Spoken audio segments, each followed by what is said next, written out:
আজকে আমরা ইতিহাসের এক অসাধারণ অধ্যায়ের গভীরে যাব। আমরা আরব বিশ্বের বিজ্ঞানের সেই স্বর্ণযুগকে দেখব, যখন বাগদাদ আর কোর্ডোভার মতো শহরগুলোই ছিল জ্ঞান বিজ্ঞানের আসল কেন্দ্র। আর তারপর বোঝার চেষ্টা করব কেন সেই উজ্জ্বল শিখাটা সময়ের সাথে সাথে এমন ম্লান হয়ে গেল। চলুন এই অসাধারণ যাত্রায় গভীরে প্রবেশ করা যাক। শুরু করা যাক ২০০৯ সালে বারাক ওবামার এই কথাটা দিয়ে।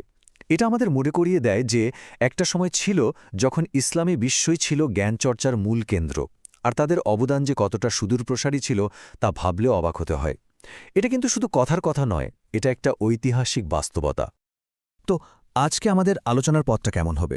আমরা প্রথমে সেই অবিশ্বাস্য স্বর্ণযুগ দিয়ে শুরু করব, কিন্তু তারপরই দেখব আজকের ছবিটা ঠিক কতটা আলাদা। আর এই আকাশ-পাতাল পার্থক্যটাই আমাদের একটা বড় প্রশ্নের দিকে নিয়ে যাবে। এমনটা কেন হলো? আমরা সাফল্যের কারণগুলো দেখব, সেই দার্শনিক দ্বন্দ্বগুলো নিয়ে কথা বলবো যা সবকিছু বদলে দিয়েছিল, আর সবশেষে বিজ্ঞানের পতন আর ইতিহাস থেকে পাওয়া শিক্ষা নিয়ে একটা প্রশ্ন দিয়ে আজকের আলোচনা শেষ করব। তো চলুন শুরু করা যাক আমাদের প্রথম পর্ব দিয়ে। অষ্টম থেকে ত্রয়োদশ শতাব্দী, এই সময়টা ছিল এক কথায় অবিশ্বাস্য। তখন আরব বিশ্ব ছিল সভ্যতার শীর্ষে। তাদের বুদ্ধিবৃত্তিক যে অর্জন, তার সাথে ওই সময়ের বাকি বিশ্বের কোনো তুলনাই চলে না। জানেন, এই সময়ের প্রভাব কিন্তু আমাদের প্রতিদিনের কথার মধ্যেও লুকিয়ে আছে। এই যে আমরা বলি অ্যালজেব্রা, অ্যালগোরিদম বা অ্যাস্ট্রোনমির জেনিথ, নাদির, এই সবগুলো শব্দই কিন্তু আরবি ভাষা থেকে এসেছে। এগুলো যেন সেই সময়ের বৈজ্ঞানিক অবদানের একটা জীবন্ত জীবাশ্ম, যে আমরা আজও ব্যবহার করে চলেছি। আর এই স্বর্ণযুগের পেছনে ছিলেন কিছু অসাধারণ মানুষ, যেমন ধরুন গণিতবিদ আল খোয়ারিজমি, যার বই থেকেই অ্যালজেব্রা শব্দটা এসেছে, কিংবা চিকিৎসাবিজ্ঞানী আল রাজি আর ইবনে সিনা। ভাবুন তো, তাদের লেখা বই ইউরোপের মেডিকেল স্কুলগুলোতে প্রায় ৬০০ বছর ধরে পড়ানো হয়েছে। আর দার্শনিক ইবনে রুশদ, যিনি অ্যারিস্টটলের চিন্তাধারাকে নতুন করে বিশ্বের সামনে তুলে ধরেছিলেন। আচ্ছা, সেই সোনালি অতীত তো দেখলাম, কিন্তু আজকের ছবিটা, সেটা কিন্তু একদমই অন্যরকম। চলুন দ্বিতীয় পর্বে দেখি আজকের বাস্তবতাটা ঠিক কতটা বিপরীত। আর এই পার্থক্যটা এতটাই বিশাল যে এটা আমাদের একটা খুব মৌলিক প্রশ্নের দিকে ঠেলে দেয়। অনেক মুসলিম সংখ্যাগরিষ্ঠ দেশে প্রতি ১,০০০ মানুষের মধ্যে বিজ্ঞানী, প্রকৌশলী আর টেকনিশিয়ানের সংখ্যা কত জানেন? সংখ্যাটা হল মাত্র ৯। এটা একটা খুবই হতাশাজনক পরিসংখ্যান, যা আমাদের আজকের বাস্তবতাটা বুঝতে সাহায্য করে। একবার ভাবুন, যেখানে সারা বিশ্বের গড় ৪১, সেখানে এই সংখ্যাটা মাত্র ৯। এই বিশাল পার্থক্যটাই কিন্তু বর্তমান পরিস্থিতিকে চোখে আঙুল দিয়ে দেখিয়ে দেয়। যে সভ্যতা একসময় জ্ঞান বিজ্ঞানের পথপ্রদর্শক ছিল, আজ তারা কতটা পিছিয়ে পড়েছে। আর যদি গবেষণার কথা বলি, তাহলে তো ছবিটা আরও চিন্তার। ৪৬টা মুসলিম দেশ সবাই মিলে বিশ্বের বৈজ্ঞানিক গবেষণাপত্রের মাত্র ১% তৈরি করে। মানে একা স্পেন বা ভারতের অবদানও এর থেকে বেশি। এই পরিসংখ্যানগুলো আসলেই ভাবার মতো। তাহলে মূল প্রশ্নটা খুবই সহজ, কিন্তু উত্তরটা ততটাই জটিল। ঠিক কি ভুল হয়েছিল? যে সভ্যতা একসময় বিশ্বের সবচেয়ে উদ্ভাবনী ছিল, তার এমন পতন কেন ঘটল? এই প্রশ্নের উত্তর খোঁজার জন্যই আমাদের আজকের এই বিশ্লেষণ। আচ্ছা, এই প্রশ্নের উত্তর খুঁজতে হলে আমাদের একটু গোয়েন্দার মতো কাজ করতে হবে। ফিরে যেতে হবে সেই সময়ে আর খুঁজে বের করতে হবে কি কি কারণে ওই স্বর্ণযুগটা তৈরি হয়েছিল। চলুন তৃতীয় পর্বে সেই চালিকা শক্তিগুলো খুঁজে বের করি। সাফল্যের পেছনে আসলে কয়েকটা খুব শক্তিশালী পিলার ছিল। প্রথমত, আব্বাসীয় খিলাফতের অধীনে রাজনৈতিক স্থিতিশীলতা ছিল, যা জ্ঞানচর্চার জন্য একটা দারুণ পরিবেশ তৈরি করে। দ্বিতীয়ত, বিশাল বাণিজ্যপথ থেকে আসছিল অর্থনৈতিক সমৃদ্ধি। তৃতীয়ত, একটা সাধারণ আরবি ভাষা পুরো সাম্রাজ্যের মানুষকে এক সুতোয় বেঁধেছিল। আর একটা জিনিস যেটা পুরো খেলার মোড় ঘুরিয়ে দিয়েছিল, সেটা হলো চীন থেকে আসা কাগজ তৈরির প্রযুক্তি। এর ফলে জ্ঞানকে সহজে আর সস্তায় সবার কাছে পৌঁছে দেওয়া সম্ভব হয়েছিল।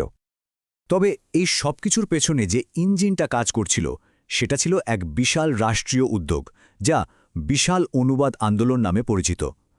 বাগদাদকে কেন্দ্র করে শাসকরা তখন বিশ্বের সব জ্ঞানকে আরবি ভাষায় অনুবাদ করার এক অবিশ্বাস্য প্রকল্প হাতে নিয়েছিলেন। তাদের স্ট্র্যাটেজিটা ছিল খুব পরিষ্কার এবং দারুণ কার্যকর। মাত্র ৩টে ধাপ। প্রথমত, বিশ্বের বিভিন্ন প্রান্ত, গ্রিস, ভারত, পারস্য থেকে জ্ঞান সংগ্রহ করো। দ্বিতীয়ত, সেই সব জ্ঞানকে আরবিতে অনুবাদ করে সবার জন্য সহজলভ্য করো। আর সবশেষে সেই জ্ঞানের ওপর ভিত্তি করে নতুন কিছু তৈরি করো, নতুন উদ্ভাবন করো। এই একই মডেল কিন্তু আমরা আধুনিক যুগে জাপান বা চীনের মতো দেশগুলোকেও অনুসরণ করতে দেখেছি। কিন্তু ঠিক যখন সবকিছু দারুণভাবে এগোচ্ছিল, তখনই ভেতরে ভেতরে একটা দ্বন্দ্ব তৈরি হচ্ছিল। এটা কোনো তলোয়ারের যুদ্ধ ছিল না, এটা ছিল চিন্তার যুদ্ধ, দর্শনের যুদ্ধ। আর এই যুদ্ধটাই ধীরে ধীরে আরব বিশ্বের বৈজ্ঞানিক অগ্রযাত্রার গতিপথ একদম বদলে দেয়। একদিকে ছিলেন মুতাজিলারা, সহজ কথায় তারা ছিলেন যুক্তিবাদী। তারা গ্রিক দর্শন দ্বারা প্রভাবিত ছিলেন আর বিশ্বাস করতেন যে যুক্তি আর কার্যকারণ বা কজ অ্যান্ড এফেক্ট দিয়েই এই মহাবিশ্বকে বোঝা সম্ভব। স্বর্ণযুগের বৈজ্ঞানিক চেতনার পেছনে তাদের একটা বড় ভূমিকা ছিল। আর ঠিক তাদের উল্টো দিকে দাঁড়ালো আরেকটা গোষ্ঠী, আশারিরা। তারা ছিলেন ধর্মতাত্ত্বিক এবং মুতাজিলাদের যুক্তিবাদী চিন্তার ঘোর বিরোধী। তাদের মতে জগতের প্রত্যেকটা ঘটনা সরাসরি ঈশ্বরের ইচ্ছার প্রকাশ। প্রাকৃতিক নিয়ম বলে কিছু নেই, সবই আসলে ঐশ্বরিক ইচ্ছারই প্রতিফলন। এই দুই দলের চিন্তার মধ্যে তফাৎটা ছিল আকাশ পাতাল। মুতাজিলারা যেখানে বিশ্বাস করতেন যে প্রাকৃতিক নিয়ম বা ন্যাচারাল লজ মহাবিশ্বকে চালায়, সেখানে আশারিরা বিশ্বাস করতেন যে প্রত্যেকটা ঘটনা সরাসরি ঈশ্বরের ইচ্ছার প্রকাশ। ধরুন আগুন পোড়ায় কারণ এটা তার ধর্ম, এটা একটা প্রাকৃতিক নিয়ম, এটা হলো মুতাজিলাদের কথা। আর আশারিরা বলতেন না, আগুন পোড়ায় কারণ আল্লাহ ঠিক ওই মুহূর্তে চাইছেন যেন ওটা পোড়ে, পরের মুহূর্তে তিনি না চাইলে ওটা আর পোড়াবে না। আর শেষ পর্যন্ত এই দর্শনের লড়াইয়ে আশারি মতবাদী জিতে যায়। এর পেছনে সবচেয়ে বড় ভূমিকা ছিল ইমাম আল গাজ্জালির মতো প্রভাবশালী চিন্তাবিদদের। তার লেখা তাহাফুতুল ফালাসিফা বা দর্শনের অসংলগ্নতা নামের বইটি গ্রিক দর্শন আর মুতাজিলাদের যুক্তিবাদী চিন্তাকে কঠোরভাবে সমালোচনা করে, যা সমাজে ব্যাপক প্রভাব ফেলেছিল। তো এই যে চিন্তার জগতে একটা বড় পরিবর্তন আসলো, এর প্রভাবটা কিন্তু শুধু বইয়ের পাতায় সীমাবদ্ধ থাকেনি। এর ফলে বাস্তব দুনিয়ায় বিজ্ঞানের দরজাগুলো এক এক করে বন্ধ হতে শুরু করল। এটি শুধু একটা তাত্ত্বিক বিতর্ক ছিল না, এর পরিণতি ছিল সুদূরপ্রসারী এবং বেশ বিধ্বংসী। এর সবচেয়ে বড় উদাহরণ যদি দেখতে চান, তাহলে ছাপাখানার গল্পটা শুনতে হবে। ইউরোপে গুটেনবার্গ যখন ছাপাখানা দিয়ে তথ্য বিপ্লব ঘটাচ্ছেন, তার ঠিক পরপরই 1485 সালে অটোমান সাম্রাজ্যে ছাপাখানা নিষিদ্ধ করা হয়েছিল। প্রায় 300 বছর পরের অনুমতি মেলে, কিন্তু সেটাও অনেক শর্ত সাপেক্ষে। ভাবতে পারেন, প্রায় 300 বছর। এই সময় ইউরোপে জ্ঞানের বিস্ফোরণ ঘটে গেছে, আর এখানে জ্ঞান বিস্তারের সবচেয়ে শক্তিশালী মাধ্যমটাই ছিল বন্ধ। এর ফল যা হওয়ার তাই হল, ইউরোপীয় বৈজ্ঞানিক বিপ্লব এবং রেনেসা থেকে মুসলিম বিশ্ব একদম বিচ্ছিন্ন হয়ে পড়ল। যে জ্ঞানচর্চার দরজা তারা একসময় সবার জন্য খুলে দিয়েছিল, সেই দরজা দিয়েই তারা অন্যদের এগিয়ে যেতে দেখল, কিন্তু নিজেরা আর সেই পথে হাঁটতে পারল না।